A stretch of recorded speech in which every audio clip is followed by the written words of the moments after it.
Hello children, today I thought I'd read you another story about dragons. It's a much shorter story than The Boy Who Grew Dragons, but it's a couple of similar themes. So, the story is called The Dragon Machine and it's by Helen Ward and it's published by Templar Publishing. So let's find out what happens.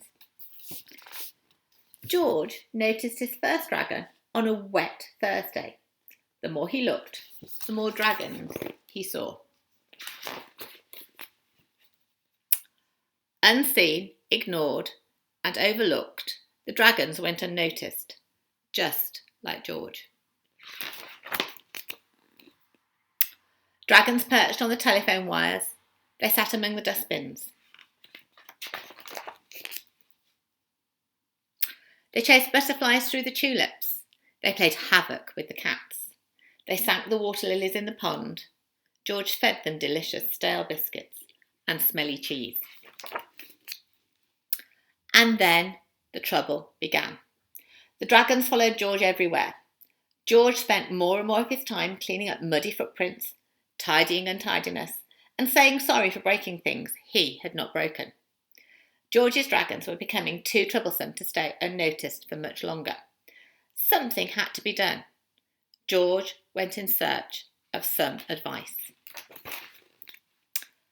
The dragons followed George to the library. He consulted the Encyclopedia of Dragons. There were dire warnings. Never feed a dragon. Never let a dragon into your home. Too late. There were tragic tales of dragons discovered and captured. Too sad. And there was a map of the place where dragons belonged. A great wilderness, unnoticed and overlooked and safe. But George would have to show them the way. George drew plans for a machine. The machine had a beginning, a middle, and a tail end. An undercarriage and beautiful wings. George hammered in the last nail. He packed delicious stale biscuits and smelly cheese and himself into the dragon machine. Can you see it there? The machine lumbered, engine ticking gently into the night sky, and the dragons followed. The machine clicked and whirred over the sleeping town. It rattled and clunked over the moonlit fields and woods. The dragons followed.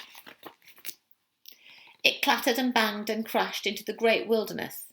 The dragons followed. George was so tired he went to sleep in the wreckage of his dragon machine. By morning, all the dragons were gone. There was an emptiness all around and inside George. And an emptiness at home where George should have been. They searched the town. They searched the fields. They ventured into the great wilderness looking for George and found him among the pieces of his dragon machine. George and his dreams of dragons went home. Everyone was pleased to see George, and George was pleased to be back. He no longer went unseen, ignored, and overlooked. They made him a huge cake to celebrate his return and gave him a dog as a present. Nobody else noticed that it wasn't a dog. Can you see why?